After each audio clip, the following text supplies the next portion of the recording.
L'histoire des maquisards du Vercors est marquée par des événements clés qui se sont déroulés sur une période qui va de 1943 à 1944.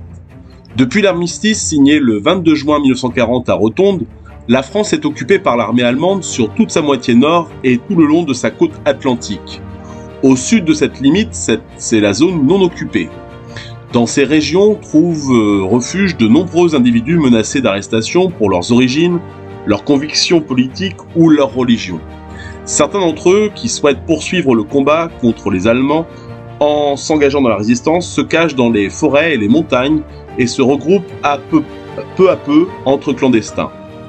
Dans le Vercors, un massif montagneux des Préalpes, des militants socialistes fédérés autour de l'ancien député-maire Léon Martin organisent au printemps 42 des premiers camps de résistants progressivement affiliés au mouvement franc-tireur.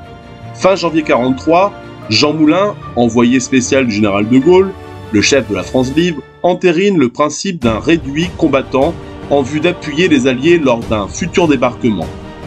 Le plateau du Vercors est en effet vaste, plus de 1300 km², entouré de falaises et ses points d'entrée sont peu nombreux, ce qui lui offre une excellente localisation pour établir des zones d'atterrissage d'hommes et de ravitaillement, en plus d'être un rempart naturel en cas d'invasion allemande.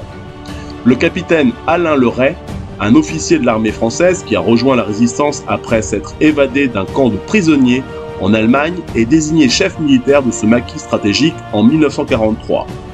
En février de la même année, l'instauration du service du travail obligatoire, le STO, en Allemagne par le gouvernement de Pierre Laval, fait basculer de nombreux jeunes Français dans la clandestinité. Ces réfractaires au STO affluent vers ce que l'on nomme désormais des maquis, et celui du massif du Vercors attire en 1943 au moins 300 hommes. Après le débarquement allié en Normandie le 6 juin 1944, le maquis du Vercors a pris une importance stratégique. Situé sur la voie de repli des Allemands du sud-est de la France vers le nord, il représentait une menace pour les forces d'occupation. Les combattants volontaires arrivent encore plus nombreux, désireux de participer à la libération de la France. Le maquis de Vercors est ainsi officiellement mobilisé dans la nuit du 8 au 9 juin 1944. Il est alors l'un des plus importants, tant par sa taille que par son effectif, plus de 4000 combattants, en juin-juillet 1944 sous le commandement du colonel François Huet. Le 3 juillet, les maquisards proclament la République du Vercors, hissant à nouveau les drapeaux aux façades des mairies, rétablissant les administrations d'avant-guerre comme les tribunaux, les journaux comme le fameux Vercors libre et un camp pour prisonniers allemands. Les combattants qui ont aménagé un terrain d'atterrissage réceptionnent des parachutages d'armes en provenance d'Angleterre. Ils accueillent aussi, dès le 28 juin, des instructeurs comme des Américains du commando Justine venus former et encadrer les maquisards au combat.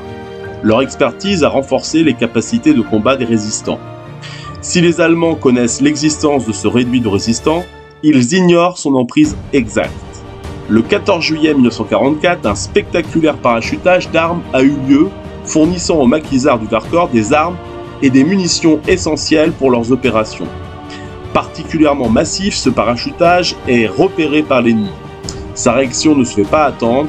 Le 21 juillet 1944, l'opération Bettina a marqué le début de la liquidation du maquis par les forces allemandes.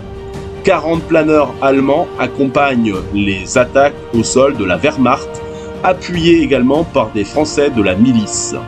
Le rapport de force est inégal, 10 000 hommes bien équipés contre 4 000 maquisards, dont la plupart n'ont jamais combattu. Le plateau est ratissé pendant 2 jours, tandis que les maquisards sont soit liquidés, soit contraints de se cacher dans la forêt ou dans des grottes. Une cinquantaine d'entre eux, blessés, sont assassinés dans la grotte de la Luire le 27 juillet 1944. Les villages et les fermes du plateau de Vercors sont incendiés, les habitants, considérés comme complices des maquisards, sont suppliciés. On dénombrera plus de 200 morts civils, notamment à Vassieux et à La Chapelle. Ces événements illustrent la bravoure et le sacrifice des maquisards du Vercors qui ont joué un rôle crucial dans la lutte contre l'occupation nazie en France. Paradoxalement, la liquidation du maquis a renforcé la détermination de la résistance française. Les atrocités commises par les Allemands ont galvanisé le soutien populaire et intensifier les efforts de résistance dans d'autres régions. Chaque année, des cérémonies et des événements sont organisés pour commémorer les événements tragiques de l'été 1944.